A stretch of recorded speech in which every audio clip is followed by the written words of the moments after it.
I swear I will stop yapping about random Yu-Gi-Oh decks someday, but today is not the day. Hello and welcome back to X and Y Gaming, casually competitive, even though that's not the name of my channel anymore. Check this out, as Avram says.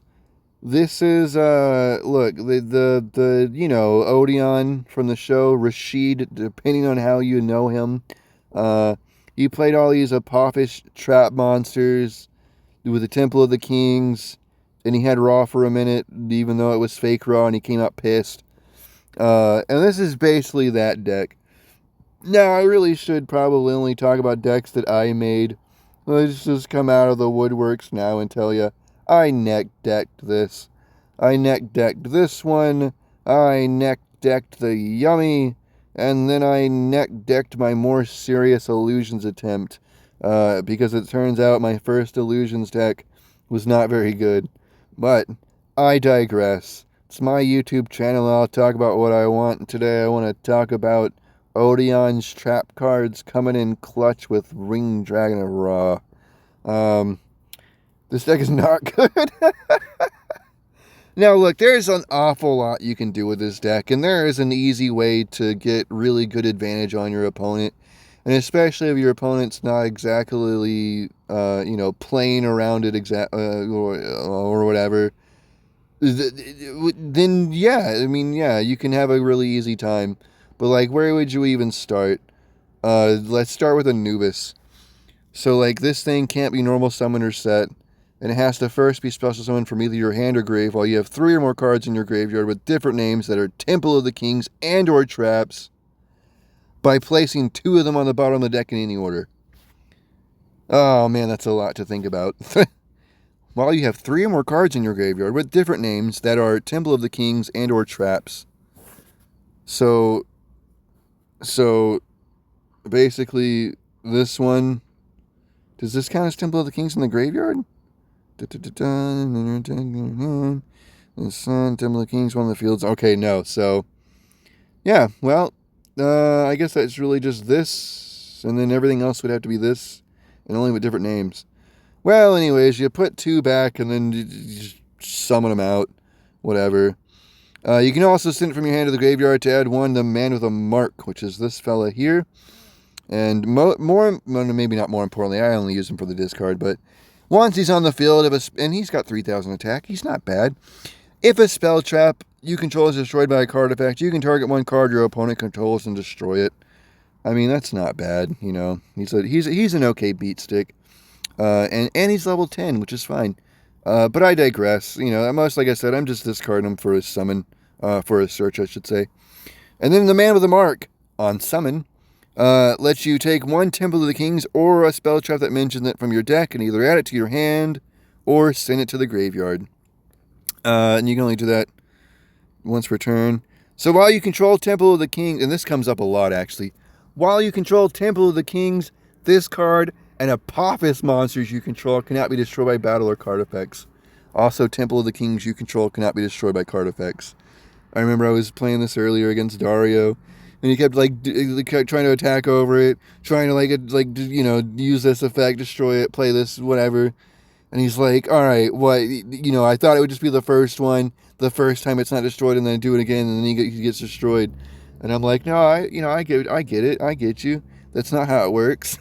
And then you do another one, and then I had to be like, no, it works like this. And he's like, no, you're cheating.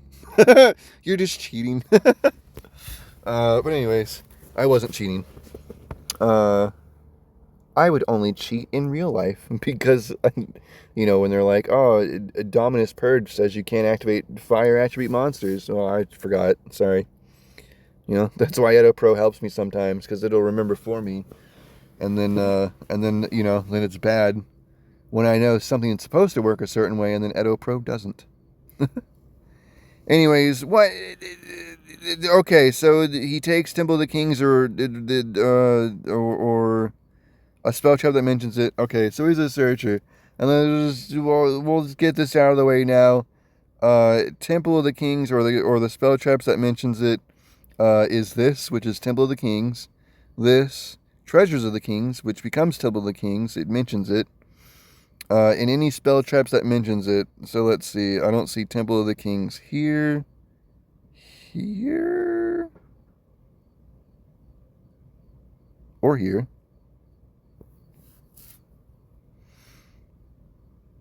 Yeah, it's basically just this. You basically get two options, it looks like. I'm sure I'm missing something, but anyways. Well, whatever. 9 times out of 10, you're going to go for the field spell if you don't already have it anyways. So let's see. So let's go to the temple. Well, first, Temple of the Kings, okay? You can activate a trap card the turn it was set. You can send a mystical... I don't play that card. None of this is... Yeah, there's only one that's one that's relevant, and that's that you can activate a trap card the turn it was set. But anyways, oh wow, this is literally the exact same temple. Wow, it's just like zoomed out. So anyways, Temple of the Treasures of the Kings. When this card is activated, you set a Pavis trap from your deck. Heads up, you want this one. And then once it becomes Temple of the Kings, one of the field zones. So once per turn, if you have 2 or more set cards on your field, and that's any set cards, you could have Monster Reborn in your hand, and one of the trap cards that you just got off of activating it, and then those 2 cards being set will be enough to let you do it. Which is to add a monster that mentions Temple of the Kings from your deck to your hand, and the one you're getting, spoiler alert, is the Merciless Scorpion of Circuit. And this thing is just diabolical. It can't be normal summon or set, but who cares? It has to first be special summon from your hand by banishing a level 10 or higher monster from your hand or deck while you control Temple of the Kings. Not very hard to pull off, and more importantly, you're going to be going to one of these things, which is just super easy. It's basically always in there. And so you can only special summon it once per turn this way. But so once per turn during your main phase, you can add 1 Temple of the Kings or a spell that mentions it. Again, you're probably just going for this one. But, well, anyways. At the start of the damage step, if this card battles an opponent's monster, you can destroy that opponent's monster. And if you do, this card gains attack equal to half of that destroyed monster's original attack. And that is just fantastic. Basically just, nothing's defeating this thing. Unless it's got battle protection or effect protection or they play honest. Let's see. So whatever. So that's fine. But see, here's the thing. This thing it searches is a fusion spell. So check this out. Fusion, summon an earth fusion monster from your extra deck using monsters from your hand or field. If you're a monster... If you use a monster you control that mentions Temple of the Kings, you can also use a face-up monster your opponent controls as material. And that's important because this thing does mention Temple of the Kings. And I think, is this the one or is this the one? Yeah, I don't think this mentions Temple of the Kings. So it must be because it's this one. But anyway, you have this on your field and your opponent has a monster. And you activate the fusion spell, and then you get rid of their monster and your circuit, and then you get a bigger circuit. And so the bigger circuit is even better. It's got 3,000 attack, and if it's special summoned or the start of the damage step. So basically, the first time when you summon it and it hits the field, you target a face-up monster your opponent controls, or in their graveyard. It's insane the choices you get. Banish it, and if you do, this card gains attack equal up to half the banished monster's original attack, which is crazy, because again, not only do you get it when he hits the board, so right off the bat, you get to get a little removal and attack bonus, but subsequently going forward, anytime it battles. Well, I'm sure there's a once per turn or something. Yeah, you can only use this effect. But, I mean, still, because then it would be like, oh, well, you only get his effect on summon. It's like, no. And on battling. It's so great. Can make a second attack during each battle phase while a level 10 or higher monster is banished. Which, by the way, again, that's how you have to banish this for cost to get him out. So it's by proxy gonna be banished probably still. So he's already. It's insane. And then we get into the Apophis monsters. We're gonna swing right around. To the trap monsters. So you activated your Treasure of the Kings, and you set your Apophis of the Serpent. And this is the one you want. because when you do, it summons itself as a normal monster, special summons. But then on summon, you can set an Apophis trap from your deck, except itself, but whatever. And it says it can be activated this turn. And then it goes on to say, if this card was sent to the graveyard, you can add an embodiment of Apophis from your deck to your hand. But I don't play that card in this deck. But anyways, so you have this, and then you play this, and it summons itself, and then you get this out of your deck. So let's just say, what does this thing do? It summons itself, and then it negates stuff equal to the other Apophis cards you control or something. Up to the number of other continuous traps. Okay, so like 1, 2, 3, 4, maybe 5? Maybe 5 negates? Maybe, no, 4 negates. Well, 4, 5, 6 actually. Ooh. Okay, well, whatever. You could do a lot with that, but it's not the point. The point is, you're basically going to get at least 1 negate. Now, if the only thing you have on your field is this, you activate this and you try to get the negation, you're not going to get it. Because if this is the only one you have, this is the only continuous trap card you control, even as a monster, it's still a trap. It's not good enough because it has to have other continuous traps. So if these two are on your field, like this is already on your field and this is already on your field, you activate this, the Swamp Deity is 1, and then you activate this, the Serpent, as 2. So then it resolves in reverse order, 2, and you'll set the other one, and then this resolves at 1, and then because this will already be out, then you can negate something. Alright, great. Welcome to my TED Talk. And so now you have these 2 guys on the board. Well, then you can trade them away. 2 monsters that mention Temple of the Kings, which is like, I guess you could use this guy too, but like, you're using these probably. You make these, and it says it must either be fusion summoned or special summoned by attributing 2 Apophis monsters. Okay, yeah, that's what it is. I basically only ever contact fuse this thing. I can't remember a time I've actually summoned it by fusion summoning. But anyways, so you do that. So you trade these 2 for him, and then use this effect to target up to 3 Apophis traps with different names and set them. So you just get them right back to the board. And again, I'm not playing all 3, so it's just these 2. That's good enough.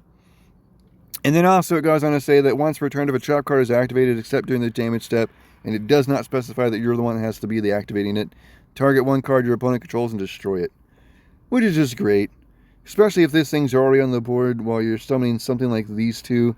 Then you get to not only negate something, but then also destroy it, which is chef's kiss. It's great. I mean, that's basically it for this trap aspect, right? So you've got your Anubis, your man, your circuit, your temples, your other temple, your the renovated temple, the OG temple, your fusion spell, and your extra deck trap monsters and stuff. Like, oh, it's so cool. So anyway, so here's this fusion spell, and it also has a secondary effect, and it says, if you control Temple of the Kings, you can banish this card from your graveyard. Add a Dangers of the Divine from your deck to your hand. You can only use that effect once per turn. And the reason that is because this getting this, okay, this, spoiler alert, is all for the Egyptian god card, the Winged Dragon of Ra. So this spell card, okay, look, now we're getting into the Ra engine, alright? So here's the traps, holdover, or whatever, here's the bridge into Egyptian god support. So now we're in Ra territory. So the Egyptian god card, the Winged Dragon of Ra, absolute terrible god card, doesn't have any protection to speak of, no targeting protection like obelisk. And I mean, hell, it can't even be special summoned. You tribute 3 monsters for a monster with 0 attack, and the only way you give it attack is by paying all but 100 of your life points. If you manage to do this at the beginning of your duel, or otherwise with full life points, you'll have 100, and he'll have 7,900 attack and defense. And you'll have no life points for his effect. So he's not that great. Okay? Alright, great. So, how do we make Raw playable? Well, Dangers of the Divine. You pay half your life points, tribute one monster, special summon a winged dragon to Raw from your hand, or banishment, ignoring its summoning conditions, and you make its attack and defense 4,000. That sounds really good until you read the immediately next line, but it cannot attack. Also, during the end phase of the next turn, return it to the hand. That's not as bad. It's the summoning we want. We want the ability to summon it. We'll just summon it. It can't attack. That's fine. Don't worry about it. We just want to summon it. We want to get it out of your hand and onto the board. Plus, this is searchable, so that's why. So look, now it's on the board. So, and then you have this, the True Sun God. And actually, we'll come back to this. So let's go back to how he has 0 attack when you summon him. Magic Chant. Or, where is it? Oh, this one. Ancient Chant. You add a winged dragon to Raw from your deck or your graveyard to your hand, and if you do, you can tribute summon one monster during your main phase this turn, in addition to your normal summon, tribute summon. So basically, if you already use your normal summon for like the Man with the Mark, or Ra's Disciple, for example, because when Ra's Disciple is summoned, you can summon the other 2 from your deck. So now you have 3 Ra's Disciples. I mean, you can't special summon monsters except for by his own effect, but that's fine. You turn these 3 1100 attack monsters with the Ancient Chant, so now you have these guys on the field, and then you play the Chant, and you have the Egyptian God card. Then it gives you an additional normal summon, so then you banish this from your graveyard. It's very tedious. You banish it from your graveyard, and then when you normal summon Ra, then he'll gain their combined attack and defense. So he'll come out with 3,300 attack. I'm just saying, that's one of the ways they made it playable. Is it? Well, Millennium Revelation. So I said he can't be special summoned. They heard that, and they said, you can send a Divine Beast monster from your hand to the graveyard. Divine Beast? Oh, right, they're typing. Yeah. Divine Beast monster from your hand to the graveyard. Add 1 Monster Reborn. And then this turn, you... Oh, no. That was it. You send it from your deck, from your hand to the graveyard to get Monster Reborn. Either from your deck or recycle it, period. Additionally, you can send this face-up card to the graveyard this turn, and only this turn, you can special summon the Winged Dragon Raw from your graveyard with Monster Reborn, ignoring its summoning conditions. Which is like, okay, great. So now we have a way over the fact that he has 0 attack if you summon him, and now we have a way over the fact that he can't be special summoned, so now you can. He'll still have 0 attack. During the end phase of this turn, it was activated. You must send the Winged Dragon Raw you control that was special summoned with Monster Reborn to the graveyard. Woo! It's a lot. And it's, so let's get this straight. Let's recap. You can summon them off a quick play. You have 4,000 stacks, then you can't attack. You can summon them off of normal summoning normally, and then he'll gain their attack. Still no protection. Or you can summon him from the graveyard with Monster Reborn, and he'll have 0 attack, no stats.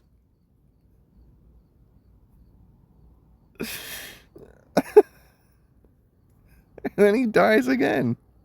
Like, it's just, oh my god, it's like a whole world of unplayable. But wait, what if we used any 2 of these effect monsters to make this bunny, Silhouette Rabbit, who on summon lets you set Metal Reflect Slime from your deck. And since you have Temple of the Kings out, you can activate Metal Reflect Slime, summoning itself as a trap card, and then send it to the graveyard for a single contact fusion, or however you want to consider it. Because it's not contact fusion, but whatever. Single contact fuse the Egyptian God Slime off of your Metal Reflect Slime, and then when you Ancient Chant, and you can treat this one monster as 3 tributes, you'll have a 3,000 attack and defense Raw. Who has attacks, you still have life points, and does this give it protection? No. No, it does not. Well, anyway, there's a lot of going on here to make Raw playable. And, well, let's just say, let's back it up a bit, and let's say your opponent goes first, and they end their opening board on 3 monsters, and then you go and you draw into this. The Winged Dragon of Raw Sphere mode will let you get rid of your opponent's 3 monsters and put this on their board. They can't do anything with it. Your opponent can't target it for attacks. Your opponent controls can't target this card for attacks.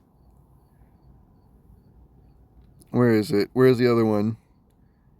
Shift to this. It goes to your opponent's side and then it shifts controller to you.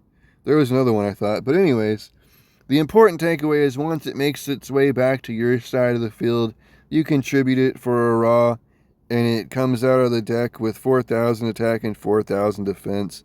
And then the best part is, I don't know, it's out. It's not going to get destroyed at the end of the turn, or otherwise have to get sent to the graveyard. And you should have your life points intact. Okay? But let's just say, you weren't down for this, right? You ever read this? This last line? You can pay 1,000 life points, then target one monster on the field, destroy it. Okay? Pay 1,000 life points to target only a monster and destroy it. Versus, and no protection to speak of, versus the Winged Dragon of Raw Immortal Phoenix. Hands down my favorite version of the God card. Cannot be normal summoner set, big deal. Must be special summoned by its own effect, period. If the Winged Dragon of Raw is sent from the field to your graveyard while this card is in your graveyard, special summon this card, period. I'm pretty sure that's not once per turn. That is insane. Anyways, cards and effects cannot be activated in response to this effect activation. This card is not affected by other cards' effects. I mean, just so right off the bat, okay, right off the bat, it comes out very easily. The hardest part is getting this thing into the graveyard. And I know you're probably thinking just play a Foolish Burial. Like, it's just not that easy. But, you know, it comes out, other than that, it comes out super easily. No one can do anything in response to it activating. So by the time it comes out, it's too late. It's unaffected by other cards' effects, which is great because none of the Egyptian God cards have any sort of protection besides Obelisk, who only just can't be targeted. And then, and this is the important part, for the same cost of 1,000 life points, you get to send any one monster on the field to the graveyard. No targeting, non-destruction, just straight up send a monster. Now, I was kind of like, it's still a monster. For some reason, I thought it was any card, but it's not. It's a monster. I'm still taking it. It's still better than normal Raw. It's still 1,000 life points to pay. But, you don't have to target it. It doesn't destroy. It just straight up sends. That's so good. But anyways, once per turn during the end phase, you have to send this card to the graveyard. And if you do, special summon a Winged Dragon of Raw Smear mode from your hand, deck, or graveyard, ignoring its summoning conditions. Which is pretty great. Because, again, hand, deck, or graveyard, anywhere this place ends up, even if it already used it, it'll just come back from the graveyard. Because this thing, the idea is to get it out every single time. Once the Raw makes it back, or you'll get Sphere mode. Hopefully you survive, I guess. I don't know, maybe you're not so lucky. But then by the time you come back around, you just switch it out for another Raw, and I'm pretty sure... Oh, from your hand or deck. Yeah, so you'll run out of Raw cycling eventually. But either way, I mean, you should really only have to pull this off like the bare minimum of twice. I would say bare minimum of once. But, you know, probably at least twice. And that's if you don't find other ways of summoning monsters after that. Now, I will say, when you do Dangers of the Divine, it does have this line where it says... Where is it? Yeah. If this card is sent from the field to the graveyard, which by proxy, you activate Dangers of the Divine, you do its effect to summon Raw, and then because it's finished that effect, it's going to go to the graveyard. And be by game mechanics. So if this card is simply really good, you know, like I said, it's going to go there anyways. It's kind of crazy to me, but that also counts for the fact that if you set it down and your opponent destroys it with something like whatever, Galaxy Cyclone or whichever one it is, where you can only target a face down card, but they can't activate it in response. But anyways, you know, I guess if that was the case, you could still do that. And that's if you had a Winged Dragon of Raw on your field. But anyways, so you activate it, you get Raw out, and then it goes to the graveyard by proxy, starting off the effect. So it says, if this card is sent from the field to the graveyard, you choose the Winged Dragon of Raw in your monster zone, and you send all the monster cards on the field to the graveyard. And that is a very, you know, yeah, it's kind of a way to get Raw out, you know, drastically, half your life points. But when you're also board wiping, that's kind of, you know, weigh your options, see which one's better. Because I kind of like the idea of wiping the board. But so anyways, so here's the True Sun God. I can't believe I totally went past this. And when you activate it, it's a continuous spell. But I guess most of these are. Oh wow. Alright, so look, when this card is activated, you add the Winged Dragon of Ra or any one card that mentions it from your deck to your hand. And, you know, 9 times out of 10, you're probably either coming after Dangers of the Divine or you are getting a copy of Ra.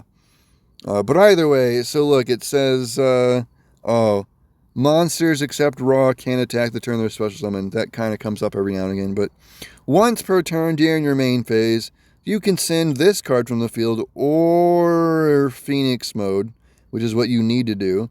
You have this card on the field. You have this card on the field somehow, even with 0 attack. And then you use the effect of the True Sun God to send Phoenix mode from your deck to your hand. This is like the garnetest of garnets. I never want to see this card in my hand. I never want to draw into it. If I had my way, this card would always permanently be at the bottom of my deck until I activated the True Sun God to put it in the graveyard. Like you never want to draw it, because the only place you can send Phoenix to the graveyard by the True Sun God's effect is from the deck. So it becomes very unfortunate if you draw into it. But I will say, at least if you do find that you draw into it, well, at least you can activate Millennium Revelation to put it in the graveyard. But anyways, yeah, whatever. So you do that, and then really the only effect is to send the Winged Dragon of Ra from your monster into the graveyard. And if you think that's a stupid effect, why would you ever want to end result send Ra to the graveyard? That's because A, maybe he can't attack, or B, he just has 0 attack. Because why would you want to pay the life points? We'll get to that. and then you send him to the graveyard. Because he got sent to the graveyard, it triggers Phoenix, what you hopefully just sent with Sun God. And then he comes out. He's unaffected. And he can attack stuff. And if you really need to, you can start paying life points. So here's the thing. If you find yourself in a predicament with the Winged Dragon of Ra out, and he has whatever 4,000 attack or whatever because of this effect or this effect, then for whatever reason, you know, it doesn't have protection. So your opponent's like, oh, well, I'll just do this to get rid of it. And you happen to have this.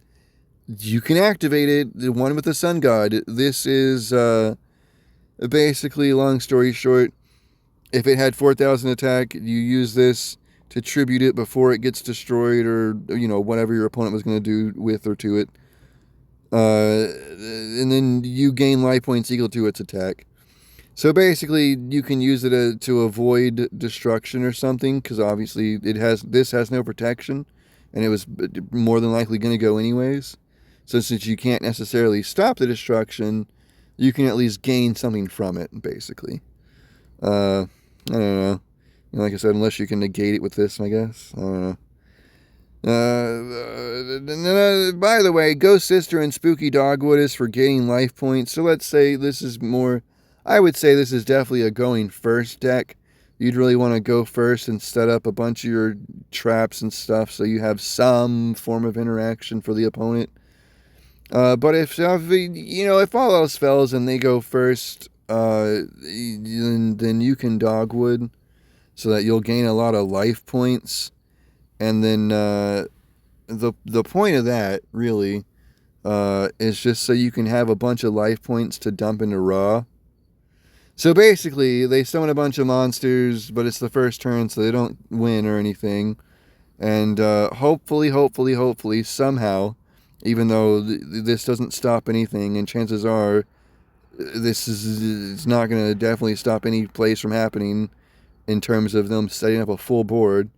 So you'll be, unless you draw into sphere mode to clear their board, and then go into plays, and even then, how are you? Because this is your normal summon for the turn. It's just, oh my gosh. I mean, I guess you could discard this fella and then somehow get 3 cards in your graveyard to summon them, or to draw into Temple of the Kings and Circuit, I guess. You know, there's options. You have options. I'm just saying. It's just, oh God, it's just it.